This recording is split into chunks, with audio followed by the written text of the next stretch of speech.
بسم الله الرحمن الرحيم. اهلا بيكم في فيديو جديد على قناتكم تعلم السوفت وير. النهارده هنتكلم او هنكمل سلسله التعامل مع السيرفر. هنتكلم عن 3 حاجات جديده ازاي نتعامل معاها. اول حاجه ازاي نحذف الاي كلاود من الايبادات القديمه زي ايباد 3 ايباد 2 الحاجات دي.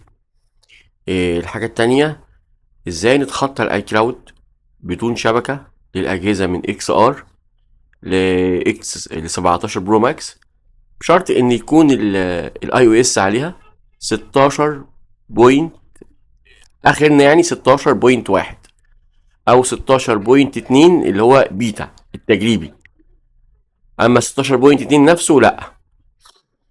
الحاجة التالتة هنتكلم على ازاي نفرمت التاب عن طريق السيرفر، تاب المدرسة، بدل ما نشتغل بادوات، يعني لو الادوات مش متاحة معانا او اني خايف ان التاب يقف مني يحصل فيه مشكلة، ازاي افرمته عن طريق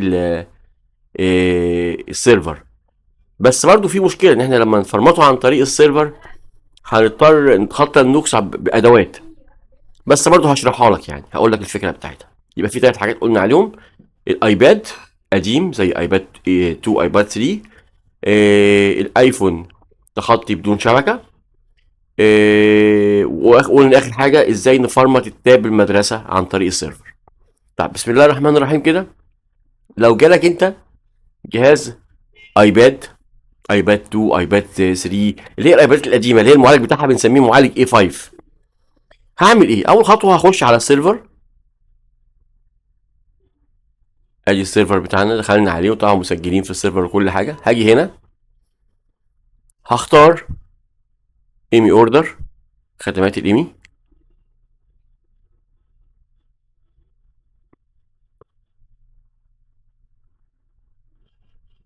لا، هاجي هنا اطلب الان، معلش لا مؤاخذه، اطلب الان، اطلب الان، هعمل طلب اطلب الان، وهختار ايمي سيرفيس، خدمات الايمي. هلاقيها ظهرت لي اول حاجه اهي. هنا بيقول لي اللي هعمل تخطي، يعني في وضع الهالو، يعني الايباد واقف على وضع الهالو وعليه اي كلاود. طب هعمل ايه بقى؟ انا ببساطه هحمل الاداه دي. انا لو دوست عليها كده هيديني رابط التحميل بتاعها. انا كل اللي هحتاجه السيريال نمبر، هنا احطه هنا بعد ما احمل الاداه. هخش كده على الرابط، هيحمل الاداه. هو قايل لي ان الباسورد تحت بتاع الرابط 1 2 3 4. ادي الاداه.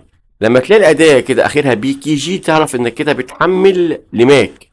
بي كي جي معناه انك بتحمل لماك، بي كي جي يبقى دي ماك، لكن انا عايز ويندوز يبقى هشتغل على دي. دي تالت واحده دي يا جماعه اهو، ويندوز باينه اهي. دوس عليها كده وابدا احملها اهو من هنا.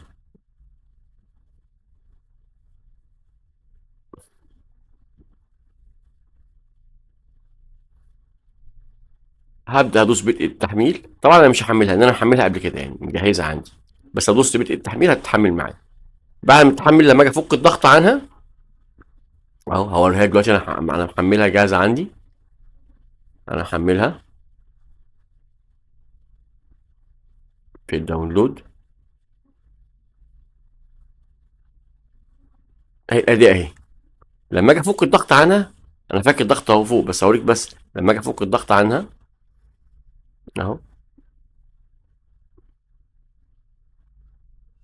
دوس اوكي. هيقول لي استبدال، ماشي انا هفكها قدامكم برضه اهو، ماشي استبدال كل الملفات. هيقول لي حط الباسورد. الباسورد ده يا جماعه 1 2 3 4، بعيده تاني 1 2 3 4 قدامك اهو. وهدوس كده هيبدا يفك الضغط عن الاداء، الضغط عن الملفات، وهيظهر لي الفولدر اللي فيه الملفات اللي هشتغل بيها اهو. ظهر لي الفولدر فوق اهو، شايفينه بنفس اسم الاداه وهي مضغوطه اهو فوق موجود اهو. دبل كليك عليه كده، دبل كليك تاني، واستنى ثواني. فتحت الاداه. فين بقى الاداه اهي دي؟ دوس عليها كليك يمين كده واعمل ايه؟ تشغيل كمسؤول اهو. انا بتكلم على الايبادات قديمه زي ايباد 2 ايباد 3 او اي ايباد المعالج بتاعه A5.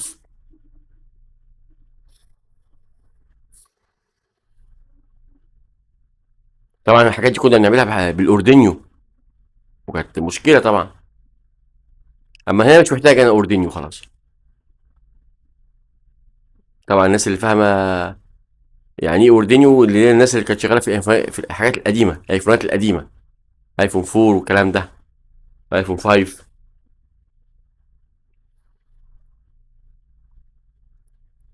والايبادات طبعا القديمه كلها. هنتظر ثواني اهي بتفتح معايا الاداه، ادي الاداه. كل اللي عايزني بيقول لي هنا بليز كونكت يور اي او اس ديفايس تو ذا كمبيوتر فيا يو اس بي، يعني وصل بس اليو اس بي. قبل ما اعمل كده لازم اعمل حاجه مهمه، افتح ال 3 تولز واوصل الجهاز عادي في وضع هلو مرحبا شغال عادي طبيعي، وابدا اخد كوبي للسيريال. لازم اخد كوبي للسيريال، اخد كوبي. بعد ما اخد الكوبي هنا هرجع، بص معايا، خلاص هرجع بقى على السيرفر اهو. هرجع انا فاتح السيرفر، هعمل طلب تاني اهو قدامكم، ايمي سيرفيس اهو، وادي الاداه. هاجي هنا احط الايه السيريال، وادوس اوافق على الشروط والخدمات. طبعا ضربت الاداء اهو احنا حملناها، وحتى قايل لي الباسورد 1 2 3 4. خلاص انا حطيت السيريال هنا، وخدمه سعرها رخيص يعني. وبعدين بدوس اطلب الان، حطيت السيريال واطلب الان، هيبدا يرفع لي الطلب. خلاص بعد ما رفع لي الطلب دقايق بالظبط هخش هنا. هنا الطلبات وهنا النتائج بتاعتنا. هخش هنا والايمي اوردر، هلاقي الطلب موجود ومتنفذ بعد دقايق. خلاص كده خلصت المهمه. اجي بعد كده اعمل ايه بقى؟ اجي موصل التاب بتاعي، هيقراه طبعا هنا على الاداه على طول، ويبدا ياكتف لي التاب ويشيل لي الاكل اهو. يبقى كده العمليه سهله. الايباد سوري، انا بتكلم على الايباد. يبقى تاني يا جماعه كل كلامنا ده على الايبادات اللي المعالج بتاعها A5، زي ايباد 2 ايباد 3 واي ايباد قديم المعالج بتاعه A5 اللي كنا بنعملهم بالاوردينيو زمان.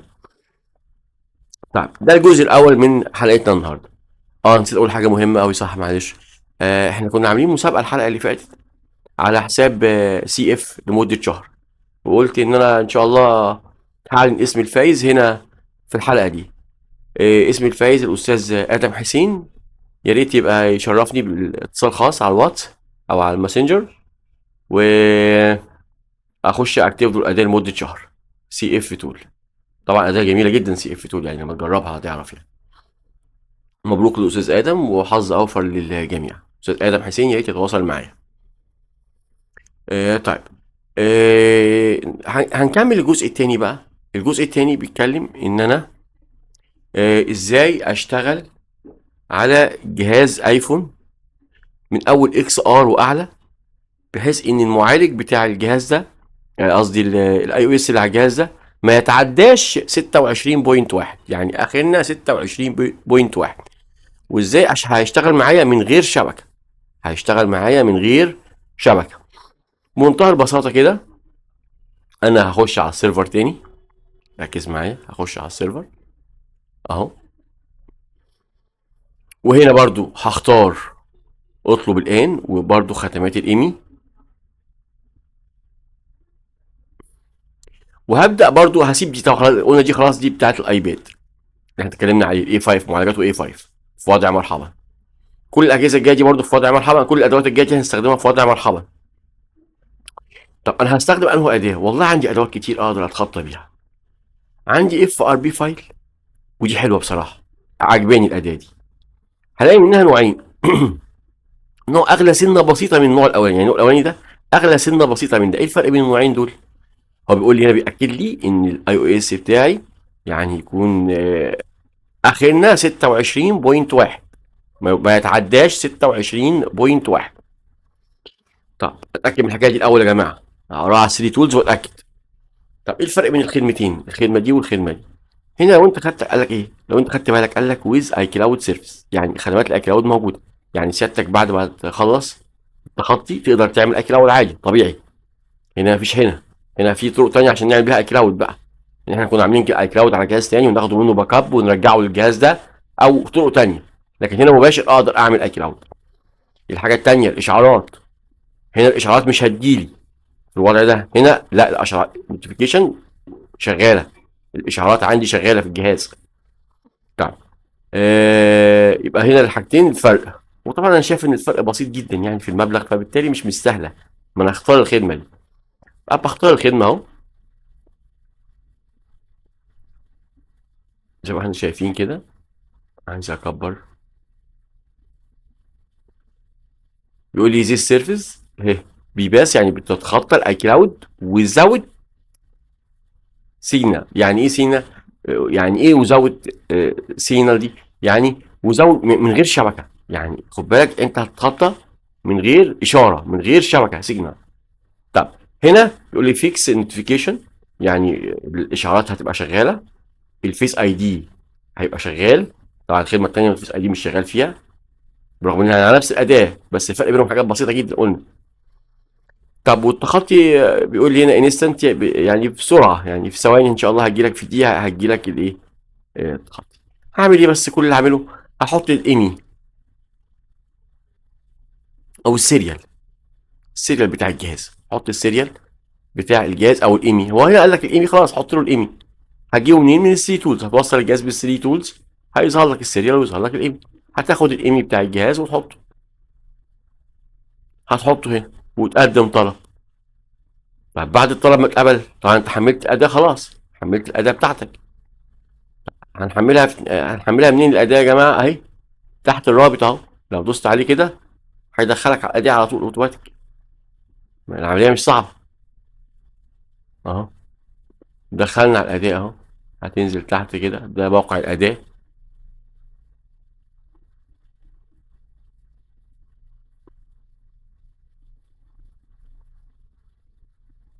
بيوريك الاجهزه المدعومه اهو، اكس ار واكس اس واكس اس ماكس و11 وهكذا. بس قلنا لحد اي او اس كام يا رجاله؟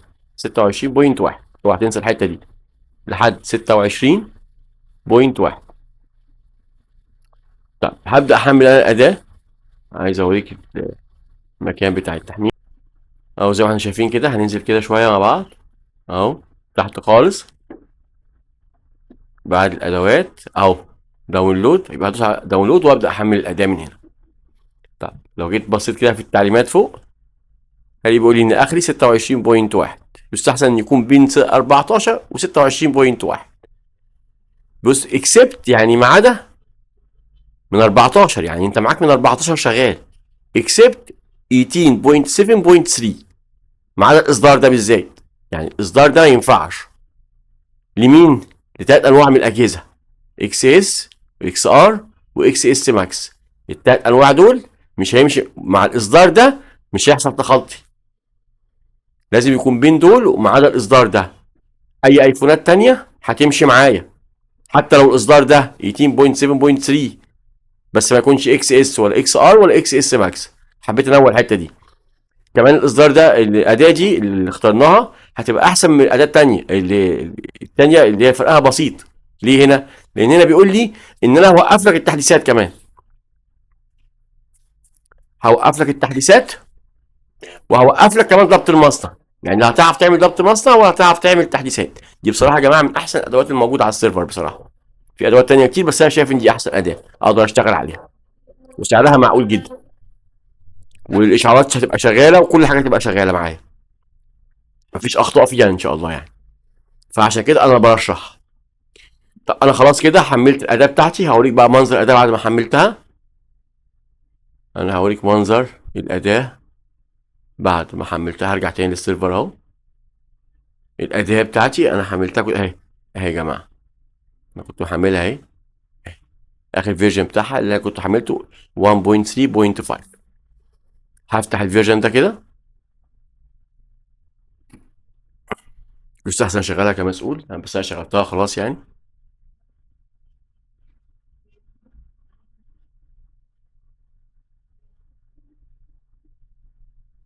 ثواني هتفتح معايا.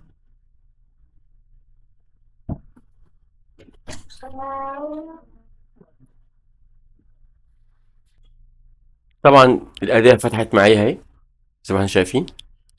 هخش على السيرفر. طبعا اول حاجه هشغل السي تولز واوصل الجهاز الطبيعي، واخد السيريال كوبي او الايمي كوبي زي ما قلنا، ما انساش. وافتح بقى السيرفر بتاعي واحط هنا الايمي وادوس اطلب الان. خلال 5 دقايق بالظبط او اقل كمان هخش هنا اختار ايمي اوردر، هلاقي ان اوردر بالاخضر اتنفذ. كل اللي هعمله هرجع بقى للاداه، ادي الاداه، هوصل الكابل وهو واقف على مرحبا عادي، وادوس على اكتيفيت. طبعا كل الحاجات دي اول ما اوصل الكابل بتاع الجهاز هو هيقرا الجهاز، هيقرا الايمي والاي او اس والبرودكت والموديل وكل حاجه هتتقرا هنا تحت الجهاز. وكل اللي هعمله هدوس على اكتيفيت، دي هتبقى واضحه بقى ساعتها، ده كل ده هيتاكتف اهي، اكتيفيت ديفايس. بس خد بالك من حاجه هنا، دي مكتوب اكتيفيت ديفايس نو اي كلاود سيرفيس، دي الخدمه اللي هي الخدمه الثانيه اللي ارخص شويه. احنا مسجلين على الخدمه الاولانيه اللي هي الاغلى، يبقى هدوس على دي ويز اي كلاود سيرفيس، دي اهم حاجه. يعني اختار دي، ما تختارش الاولانيه، انك مسجل هنا على الخدمه الاغلى، ودي الخدمه الاهم اللي هتعمل بلوك للابديت، وهتعمل اخفاء ربط المصنع، وهتلاقي كل الاشعارات شغاله والكاميرا شغاله وكل حاجه تمام. يبقى هنخلينا هنا. طب هنا افرض انا اخترت الخدمه دي والجهاز اشتغل معايا تمام، بس لقيت فيه مشكله مثلا في الكاميرا او في الفيس اي دي او في البطاريه مش قاريها، يبقى بعد ما اخلص هاجي موصل الجهاز تاني واختار دي اللي هي ايه، فيكس فيس اي دي، يبقى تصليح اصلاح الفيس اي دي والكاميرا والبيتري، لو في اي مشكله في اي حاجه فيهم هيصلحها لي. تمام اتفقنا. يبقى دي الاول اكتف، وبعدين دي لو حصل اني ما لقيتش حاجه من التلاته دول شغالين، الفيس اي دي مش شغال او الكاميرا مش شغاله او البطاريه نسبتها مش باينه مش واضحه، يبقى هنا انا هشتغل هنا. حتى لو لقيت الجهاز بيفصل معنى كده البطاريه فيه مشكله، لا هختار ده بعد ما اكتف من هنا الاول، اختار ده تاني.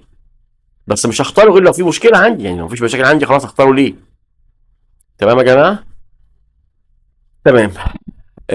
دي كان الجزء التاني من حلقتنا. نيجي بقى للجزء التالت من حلقتنا ازاي، وده جزء سهل يعني.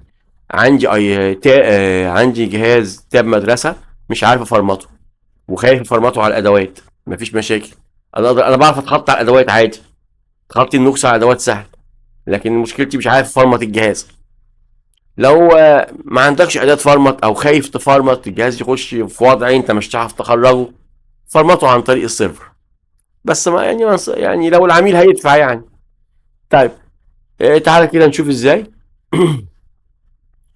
خلاص خلصنا الخدمه دي، هنخش في خدمه ثانيه.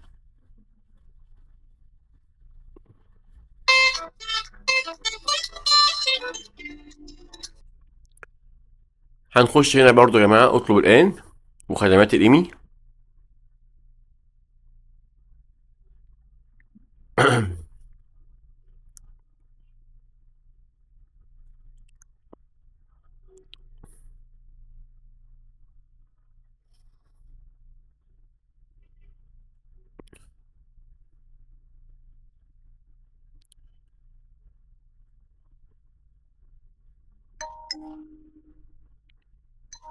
هبدا كده اجي هنا مثلا اختار كل مجموعه وانزل لحد ما اوصل لتاب المدرسه او تاب المدارس.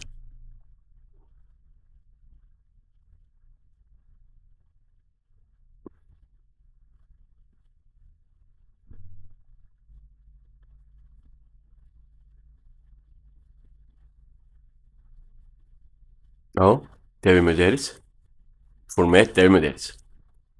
عندي التابات المدعومة، كل التابات 509 505 585.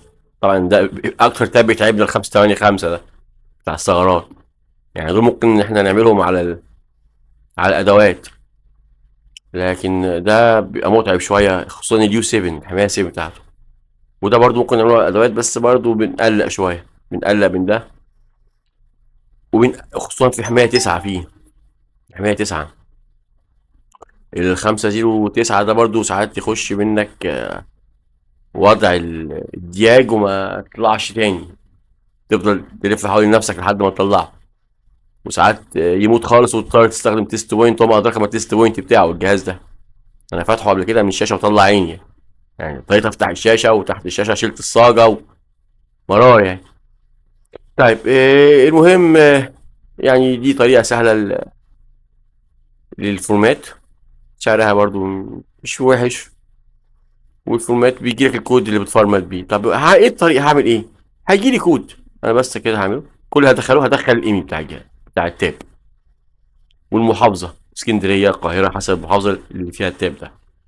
لو جيت هنا في التعليمات نشوف التعليمات واقدم طلب، يبقى انا حطيت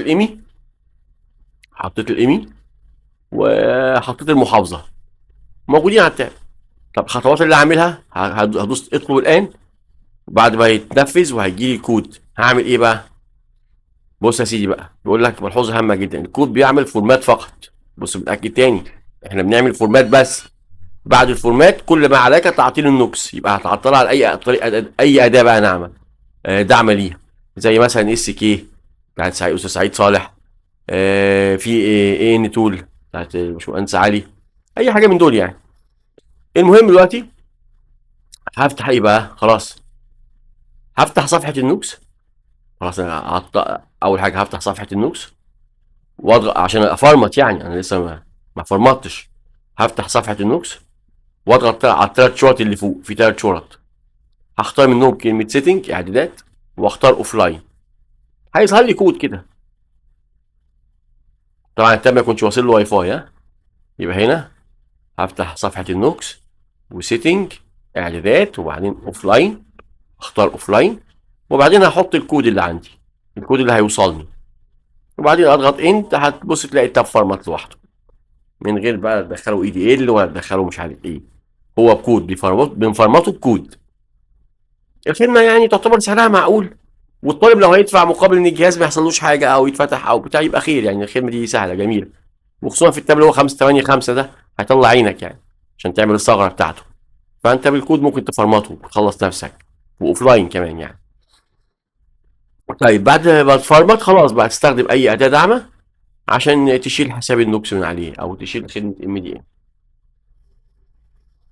طيب اتمنى ان تكون الحلقه عجبتكم، يعني انا ناقشت فيها ثلاث حاجات مهمين: الايبادات القديمه اللي معالجاتها اي 5 اي 5، ازاي احذف الاي كلاود من اجهزه اكس ار واعلى لحد 26.1 قلنا، وكمان اتكلمت على ازاي افرمت تاب المدرسه.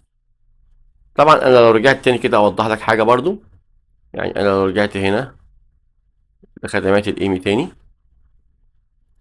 هتلاقي في ادوات تانية غير اف ار بي فايل، يعني اف ار بي فايل انا بفضلها، لكن في ادوات تانية. لو انت نزلت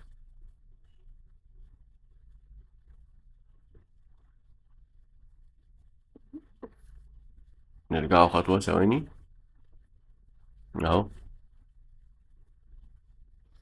اوريك برضو بقية الحاجات يعني تشوفها. لو انت بصيت كده في عندي هنا اداة جولد دي ممتازة برضو وسعرها جميل، اتش اف زد شغالة معايا برضو، بس انا بفضل الاف ار بي فايل برضو. اي ريموفال شغالة، سعرها عالي شوية بس كويسة مش وحشة.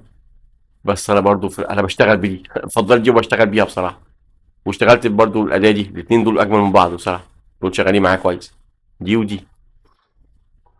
والاتش اف زد برضو شغالة، يعني انت واخد بالك، يعني دي كلها ادوات عندي شغالة.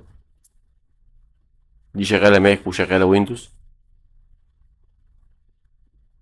ودي والموديل شغالة برضو.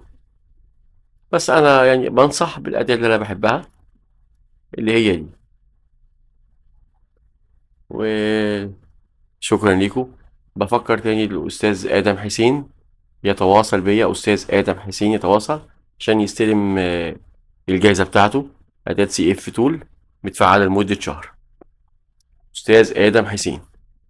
وان شاء الله اشوفكم الحلقه الجايه على خير، وكل سنه وانتم طيبين عشان رمضان. مع السلامه.